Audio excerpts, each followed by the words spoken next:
একটি ছোট গ্রামে রাহিম নামে এক দরিদ্র কিন্তু সৎ ছেলে বাস করত। তার পরিবার খুব কষ্টে দিন কাটাতো, তবুও রাহিম কখনো অন্যায় পথে হাঁটেনি। একদিন স্কুল থেকে ফেরার পথে সে দেখল এক বৃদ্ধ মানুষ রাস্তার পাশে অসুস্থ হয়ে পড়ে আছেন। অনেক মানুষ দেখেও সাহায্য না করে চলে যাচ্ছিল। রাহিম দৌড়ে গেল, তাকে পানি খাওয়ালো এবং কষ্ট করে বাড়ি পৌঁছে দিল। বৃদ্ধ লোকটি ছিলেন একজন ধনী ব্যবসায়ী। তিনি রাহিমের ব্যবহার, সততা ও মানবতা দেখে খুব মুগ্ধ হলেন।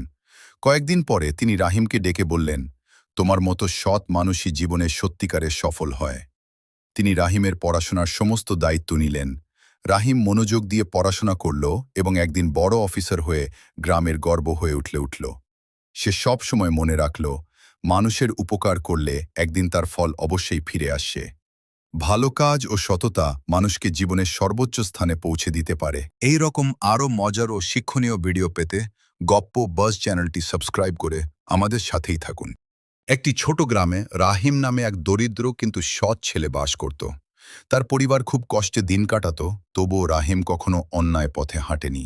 একদিন স্কুল থেকে ফেরার পথে সে দেখল এক বৃদ্ধ মানুষ রাস্তার পাশে অসুস্থ হয়ে পড়ে আছেন। অনেক মানুষ দেখেও সাহায্য না করে চলে যাচ্ছিল। রাহিম দৌড়ে গেল, তাকে পানি খাওয়ালো এবং কষ্ট করে বাড়ি পৌঁছে দিল। বৃদ্ধ লোকটি ছিলেন একজন ধনী ব্যবসায়ী।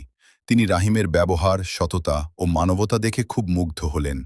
কয়েকদিন পরে তিনি রাহিমকে ডেকে বললেন, তোমার মতো সৎ মানুষই জীবনে সত্যিকারের সফল হয়।